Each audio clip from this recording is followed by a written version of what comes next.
Sam gives me the thumbs up. Oh, thumbs up, that means we're live. Good morning. Happy snowy fourth Sunday of Advent. It's beginning to look a lot like Christmas. So last week we covered a little bit of Joseph. I'm going to ask for author's license to kind of merge two classes together today. Today's going to be more of show and tell. We're going to look at pictures. Does everyone have on Juthanos? You have a... Do we need any more? Okay. The handouts for today. So as you know, this is our fourth class in our Journey to Bethlehem course. We covered the theology of Advent. We talked about Our Lady of Guadalupe. Last week we covered St. Joseph. Today we're going to talk about the manger. And we're going to see a couple of, by the way, all of these pictures, except for I think one, except for the chart and graph, are mine. Pictures that I took from our Holy Land pilgrimage we went to in May to kind of see some of the places that we are talking about. Let's first start on your first page where it says Sepphoris, Zipporah sometimes. Sam, we're on picture one. For those viewing at home, you will see them in color and real life because Sam actually has the pictures. So if you all want to go back and look at them, they'll be embedded on the YouTube video so they're a little bit better. We skimped and we made them black and white just so you can, just for the sake of copying and all kinds of stuff. But remember we talked about Sepphoris. Sepphoris was the huge jewel of Galilee known by Josephus. It was made 4 years before the birth of Christ by Herod's son.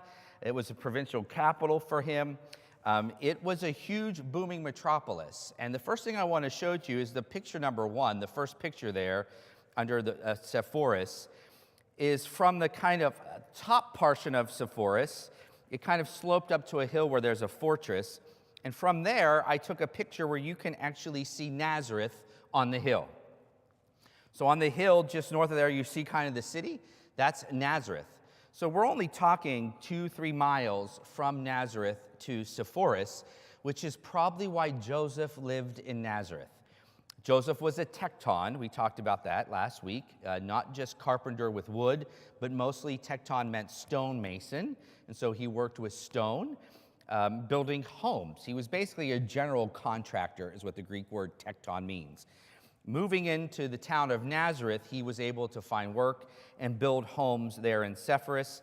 I could imagine him coming down the hill and working and then going home, you know, and bringing his lunch and the whole works, bringing the child Jesus to learn the trade from him.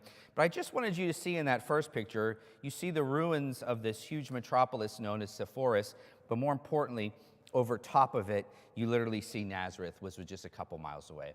Because I think sometimes we think of Nazareth as in the sticks and the hollers of, you know, way, way away from everything, but that wasn't the case. That wasn't the case. Jesus lived in a very close proximity to a very, very vibrant city. So much so, if picture number two, right next to it, that is the actual Roman road of Sepphoris, complete with chariot wagon wheel marks on it. You can maybe see, it's easier to see in the color picture, I'm sure, but if you look in the middle of the street off to the right, you will see literally a chariot wheel track right through, which is kind of neat to kind of walk those. I mean, those would have been, that's the main street. On either side would have been the marketplaces. The main street is where all the food and the spices and all the clothing and things were sold. So that was the main entrance into Sepphoris. Joseph would have probably walked there. Probably Mary. Probably Christ, which is pretty neat to think about. But those are the Roman roads there in Sepphoris. If you go to the next page, slide number 3, these were some of the wealthy homes of Sepphoris. For some of the Romans, as well as members of Herod's tribe. You see some beautiful mosaics in the floor there that have been uncovered in earth. Sam, that's picture number 3 for those looking at home.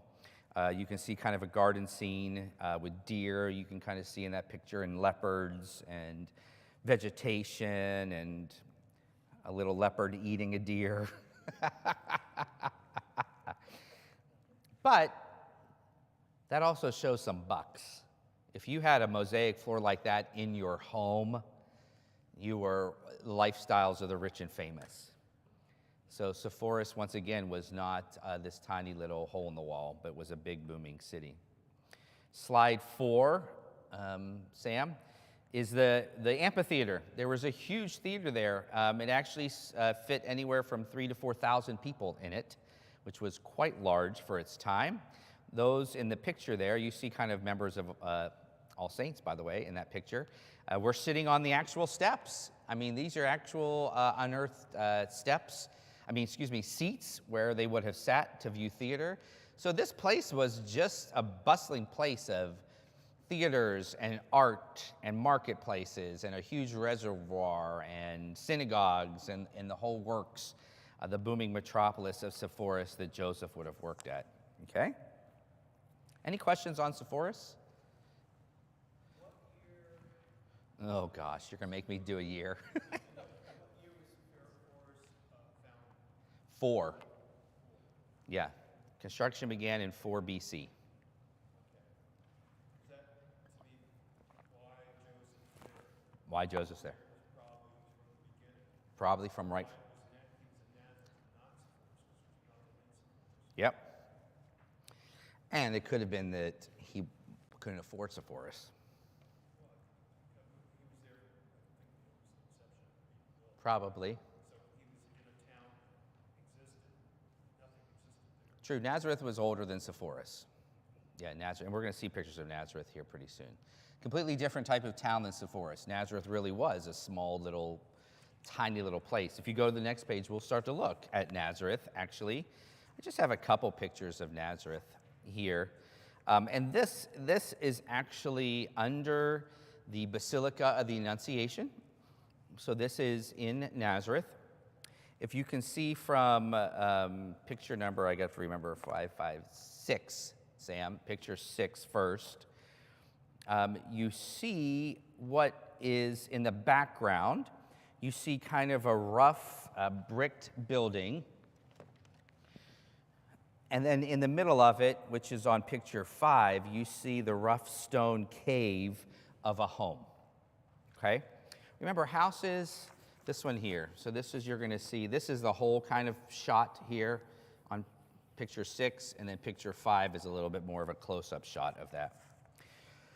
Picture 6, the larger picture of it, the kind of more horizontal picture. What you're looking at is a basilica, the remnants of a basilica in front of this ancient first century home, okay? So you can kind of see the large altar in the middle, and then right off to the altar you see some stairs going up. That was the asp of the basilica, which was kind of the northern rounded end where normally the bishop and the priest sit. The altar would have been there, but it's right in the front of the excavated ruins of a home. Picture 5, the smaller vertical picture, is actually the home. This is the home of the Blessed Mother where the Annunciation occurred, according to the Western tradition. You can kind of see the ancient stairs coming down in. We're going to talk about first century homes here very soon. When we went over to the Holy Land, as I mentioned last week, our tour guides told us they are A, B, and C sites. C sites are, there's no way this is the actual site. It's a really nice tradition, but for example, the church on top of the Mount of the Beatitudes. We don't know exactly where Jesus preached the Beatitudes, although our tour guide took us down into a cave where they think Jesus and the disciples were. It was almost like a natural amphitheater. There's plausibility there. But on top of the kind of sloping hill that goes down into the Sea of Galilee, the Franciscans built a church of the Beatitudes. That's a site C. That's not exactly where it took place. It's a nice reminder of probably where the location was, roundabouts. Those are C locations. B locations are, there's probability. There's a lot of probability here. We can't guarantee it, but there's a lot of probability here.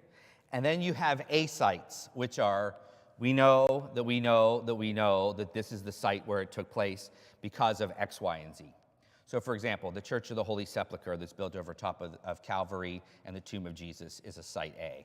Christians have been visiting it from the very, very beginning. Hadrian actually built a temple to Venus temple to Jupiter right over top of the tomb of Jesus, and a thing to Venus right over Calvary, basically to make sure Christians were going there to worship. So we know those sites are valid. This is one of them. The Church of the Annunciation, the home of Mary, is one of those A sites because there were found very, very early graffiti marks that go back to the 1st century. Miriam es aquí, Mary was here, or names of Jesus and things. And Christians were probably meeting in this structure very early to keep that site alive. So this is pretty authentic.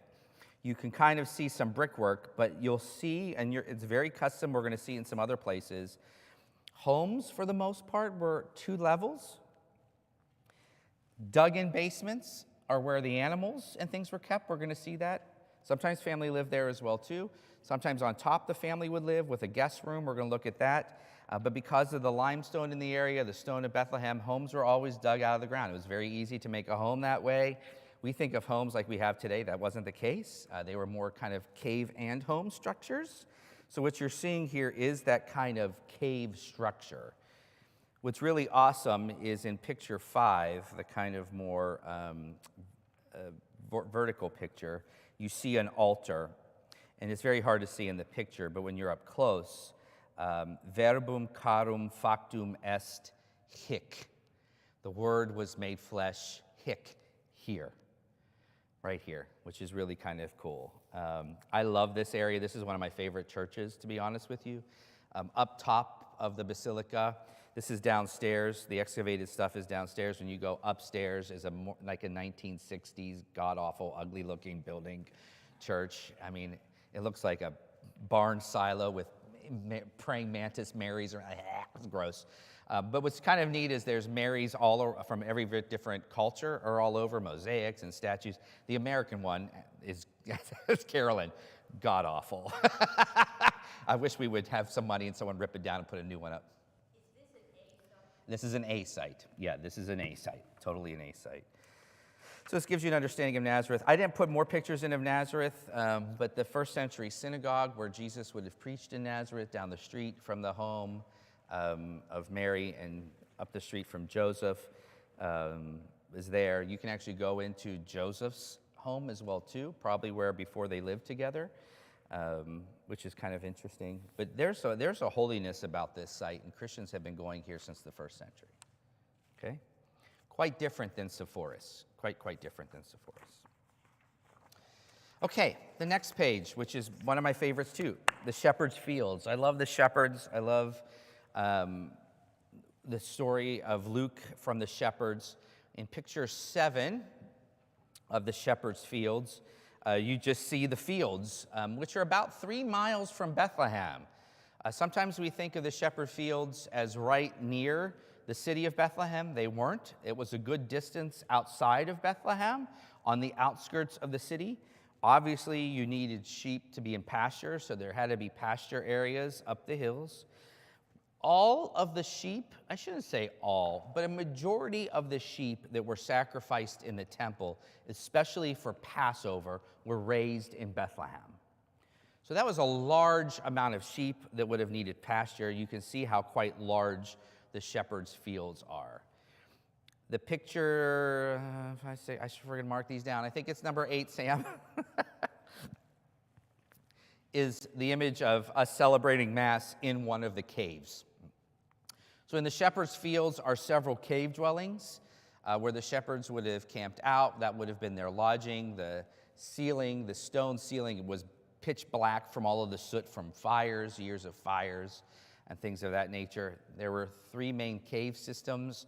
We were so lucky enough to celebrate Mass in one of the cave systems, which was really kind of cool. So we celebrated the Christmas liturgy, actually, where the angels sang to the shepherds, which were really kind of awesome. But you can kind of see that. If we go to the next picture, this is something that's very interesting that you need to know for the story of the Nativity, okay? In part of the shepherd's fields is an excavated cave home, which was super fascinating to go in. It's underground, but it shows you how 1st century folks would have lived. The first picture, you can kind of see the entrance of the stairs down into the cave, which was a large cave system. It was a pretty tiny roof going in. It was kind of sloping. But once you get to the next picture, Sam will bring us to the next picture.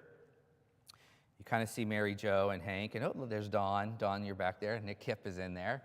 This is the living area, which was quite large, and a vaulted ceiling. It was a pretty high area where they would have camped on the floor. They would have ate there. There probably would have been fires there. It was a larger area right as you kind of walked into the cave. And then the next picture, if you go to the next page, in the far back area, after the living quarters, is a smaller cave section, which is where the animals were. Remember, the animals were their property and their possession, and it was really their only source of income. And so they highly, highly protected the animals. We have this understanding of a modern farm where animals are completely far off from where the living quarters would have been from the family out in a barn. That's not the way they were here. In fact, the animals in this cave system were at the far back of the cave, as you see this kind of cave system. Here, there's a little altar in the middle of it. And then they moved it so people could see it. The next picture, you see Dawn taking a picture of it, is what the manger would have actually looked like. It's stone. It would not have been wood. Wouldn't have looked like any of the ones we have over there. We're going to get to that one. We're going to get to the nativity. But the manger would have been a stone feeding trough. Everything was made of stone. It would have been in back where the sheep were, okay? This is very important to understand the Christmas story. All right, we're going to get to it. But just to recap, you had kind of this entranceway. You have this large kind of vaulted in the cave system where the family would have lived or the shepherds would have lived. They would have slept there. They would have ate there. They would have cooked there. They would at night usher the animals back into the cave to protect them from predators, mostly from people stealing them. Other shepherds. When Jesus says, "My sheep know my voice," it's because other shepherds would kind of sometimes steal the flock. Shepherds were not the most liked people of the time of Bethlehem. They were considered unclean because they dealt with dead sheep and blood, so therefore they were unclean, dirty. They were living out in the fields all the time with sheep, so people thought they were a couple sandwiches short of a picnic, right? Some were robbers, some were not good shepherds. They would steal other part because it was commodity to have more sheep, okay? So they would have protected them in the back structure of this cave system, all right? Bethlehem. We're going to go to Bethlehem. The next picture, Sam, and I don't know what number we are, so I hope you're following. God bless you. I forgot to write them down. I want to give you an understanding of what first century homes look like. Now, the one that you see in the first picture here under the word Bethlehem, this is a 3-floor structure. This is a pretty wealthy structure. This is actually on the road into Jerusalem on the very far outskirts of Bethlehem that I took from the tour bus. Mainly because I wanted to show Diane Roberts when we made the nativity how we should build the hills. So if you look, you see the kind of yellowish rocky limestone mixed in with smaller briar vegetation, moss, and all kinds of things all the way up. But you look at the very top of the home, you see a top level that's opened up almost to the roof. You see a second level, and then underneath of that, which you can't see from this picture, is a dugout basement where they would have ushered in the animals at night into that basement area.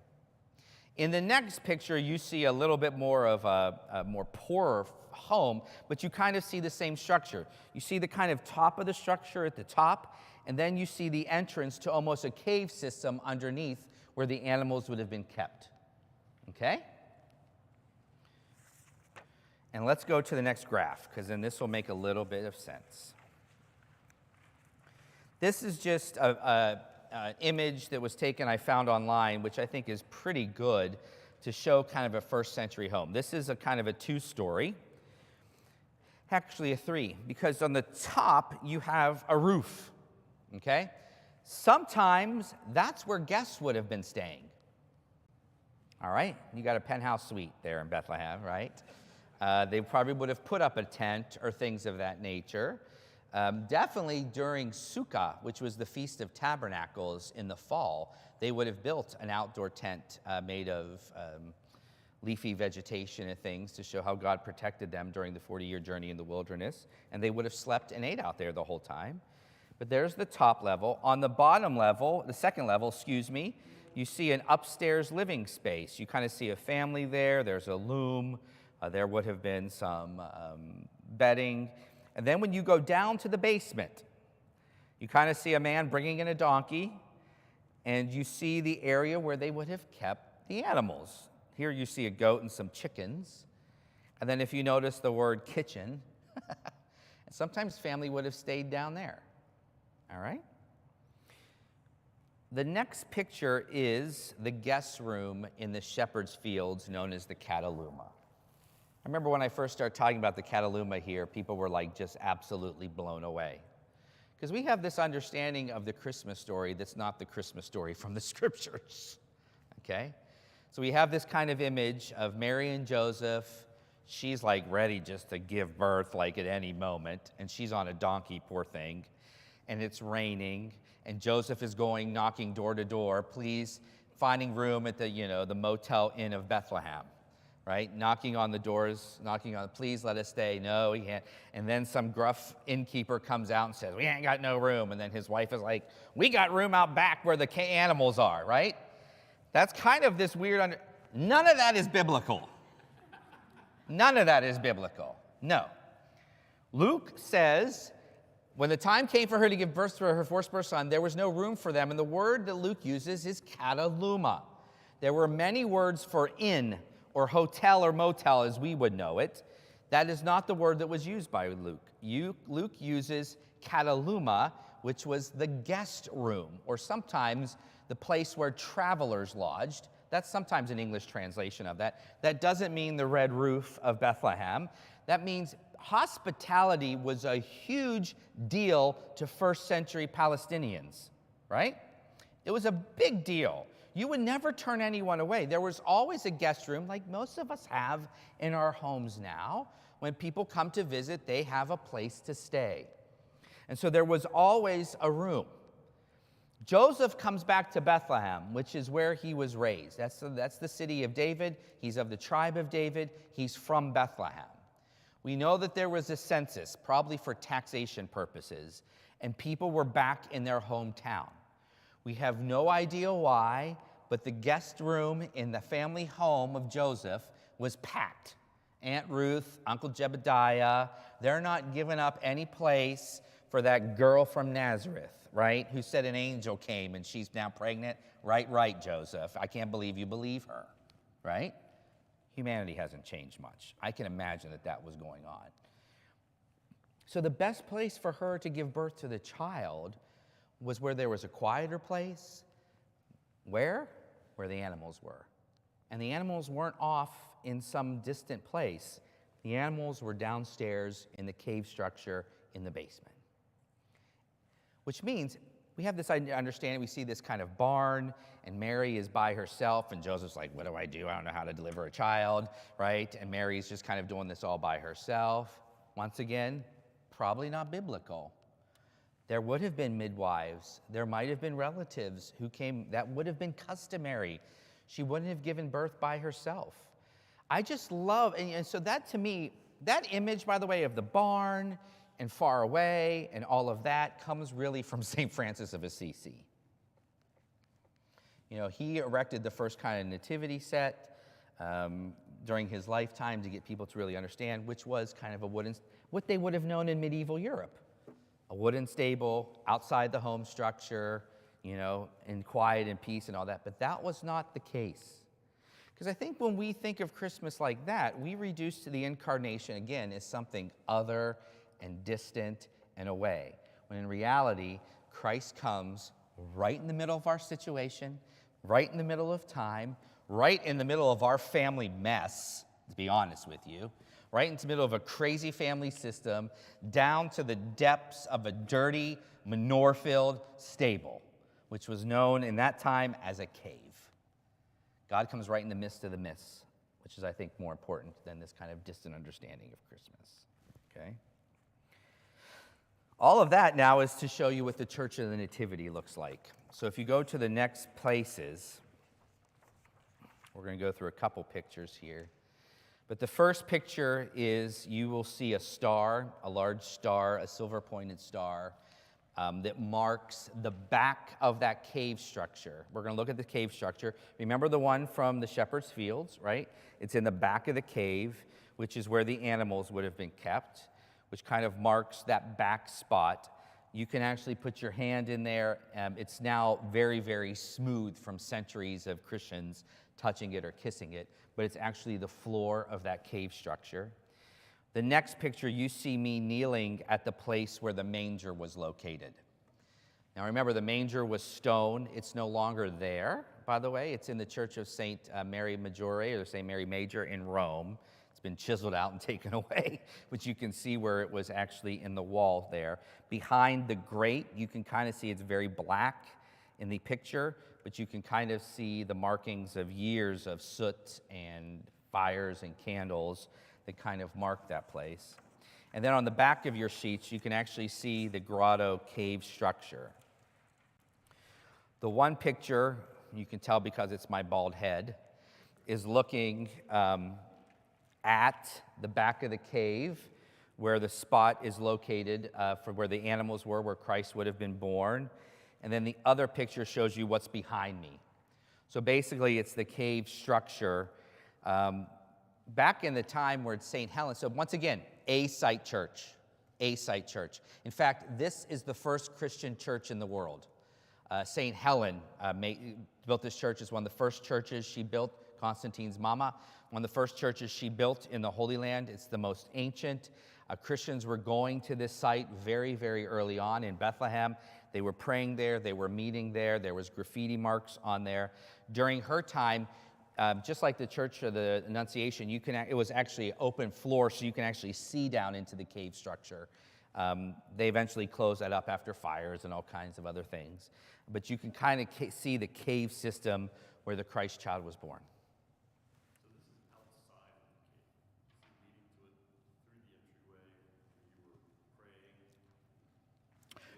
No, this is in the cave. I'm in the back of it. So say I'm here, and the spot of the Nativity is like where the tabernacle is. So I am in the cave. The spot that's marked, now obviously, once again, do we know the exact spot of the cave where Mary gave birth? No. But that back area is clearly where the animals would have been, which is clearly where she would have given birth. So it kind of marks the farthest corner of the grotto or the cave system where the animals would have been placed. And the family probably, where I'm standing, is probably where some of the family quarters were. Remember in the Shepherd's Field caves, there was the kind of larger living space and the animals were in the back. Where I'm standing is probably where the family of Joseph was lodged down or, eating pomegranates or whatever, olives. So they've niced it up, right? Oh, yeah. Is the top what we're seeing, is that stone from the top? So it's kind of cool. So, the Greeks, we gotta love the Greeks. So if you notice, there's cloths everywhere. I was, of course, pulling the cloths back, trying not to get thrown out of the cave of the Nativity. No one saw me do it, but I did. So there's very ornate cloths that line it. They've ornated the inside of it up. On the top where you see kind of the roof, there are wood places there. I think probably for protection for the cave, not kind of disintegrating over years of space. However, the tour guide, you will see holes in that ceiling that actually expose the actual cave structure. And so I was asking the tour guide, where do we actually see the cave here? And she was like, there and over there. But for the most part, it's ornately kind of covered and decorated, much like the tomb of Jesus is as well, too. National Geographic, when the little edicule where the tomb of Jesus was, around where the tomb of Jesus was built, was going through some excavation and archaeology and repair work. It has a huge marble slab covering it, and they actually removed the marble slab, and you can see the first century rock. It's the same situation in here, too. So if you would remove some of that stuff, you would actually see. Now, if you notice in the picture of the back of the cave, there's a little tiny door. You see the wood door there? That door goes into the Roman cave systems. So the Greek Orthodox Church really kind of runs the grotto of the Nativity. Okay, so the location of the Nativity is run by the Greeks. There's a thing in the Holy Land called the status quo. Basically, the Muslims were tired of the Christians fighting, so there was a status quo compromise between the Greeks, the Armenians, and the Romans. And it is meticulous. The Greeks get such and such a time to such and such a time to pray, and then at such and such a time to such and such a time the Romans come in, and then at such and such a time, the Armenians come in, and they rotate all throughout the day. And if you're a minute over, someone probably gets punched. The Greeks always like to throw punches, so, because it's so meticulous. But different sections are for the different churches as well, too. So the Greeks kind of run that grotto area, even though the status quo allows the Romans and the Armenians in. Behind that door, did you guys go down to that place with us? That's when I took the group early in the morning. I snuck down from the hotel early in the morning with the group to go down there. Because the Church of the Nativity opens at 4 o'clock in the morning and they start prayers. And sometimes if you get there lucky enough, the Romans open a back side of the cave that you go through these doors in. The doors will take you back to the back where St. Jerome lived. He wanted to live very near the cave of the Nativity. He translated the Gospels from the whole Scripture, actually, from Greek to Latin. You see his kind of living quarters. And then there's also a huge cave system where are buried the holy innocents who were murdered in Bethlehem during the King Herod's slaughtering.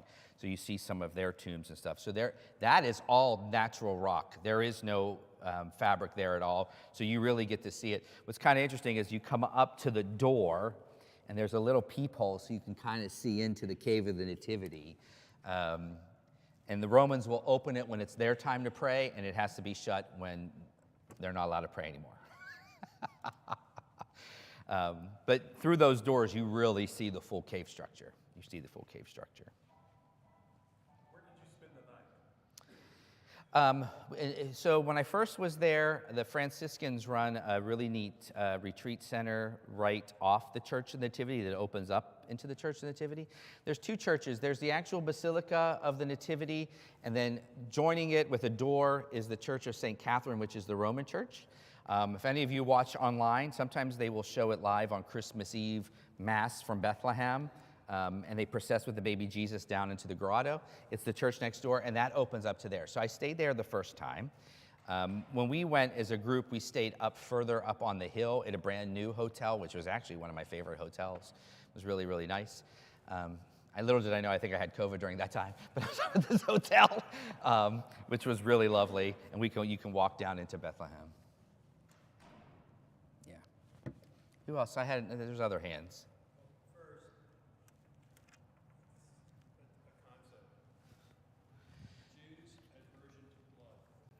Yes. Most births were given not order,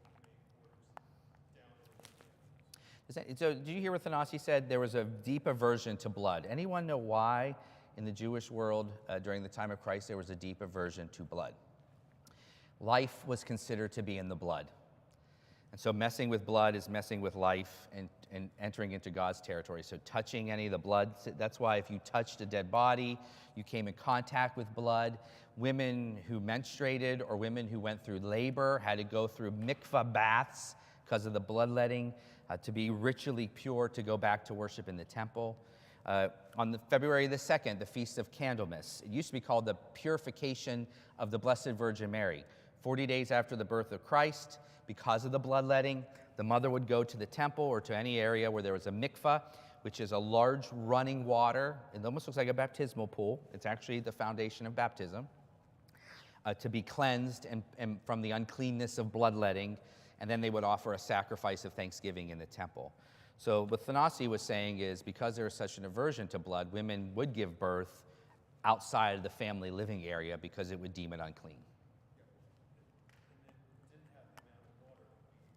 Yeah.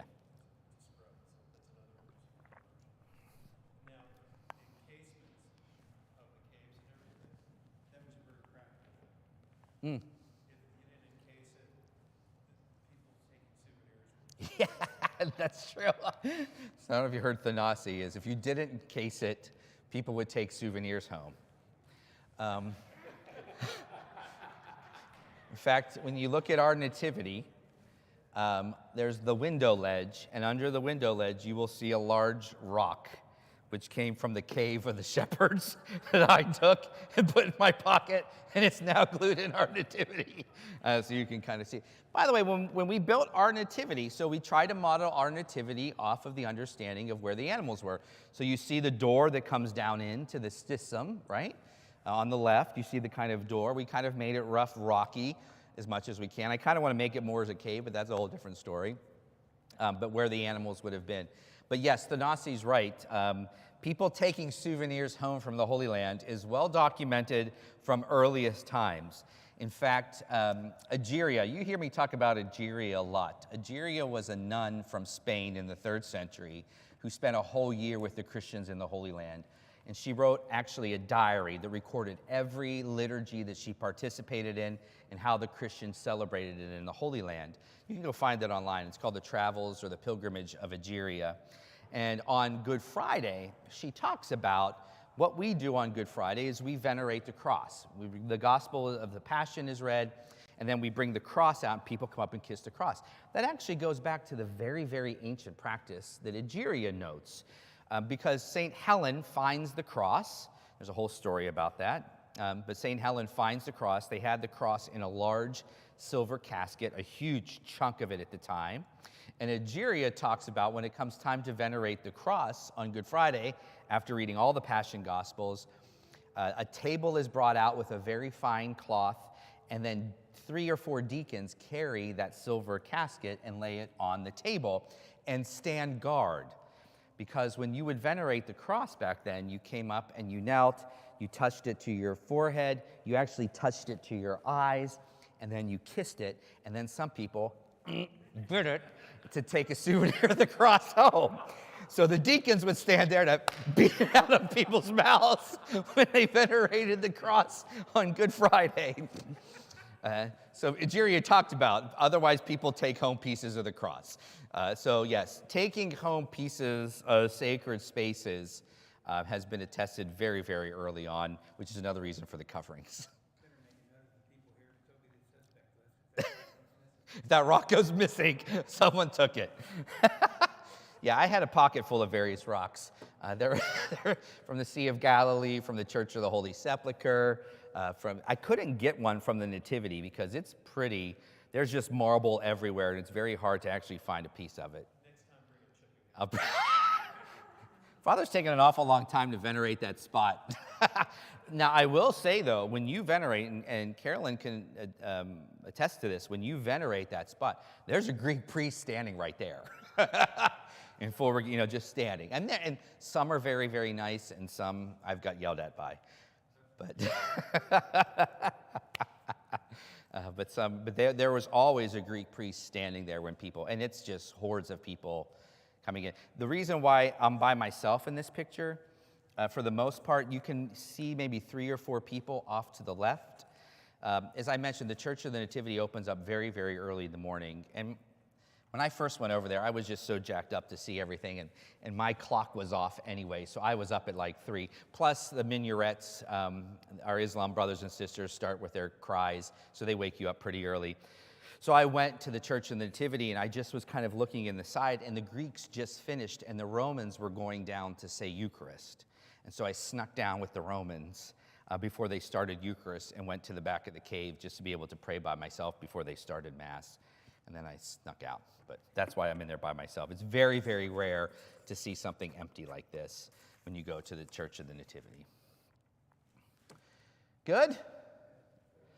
All right. Well, thank you all so much for our Advent series. We are off now for 2 weeks. We pick back up with the Baptism of the Lord, which is the 8th of January. That'll be our next class, so more information on that. We'll talk about baptism, actually, and then we'll go from there. Some exciting stuff is about to happen with adult formation, teaser trailer, so be prepared for that. But we are now done until after Christmas. Cool? Thank you all.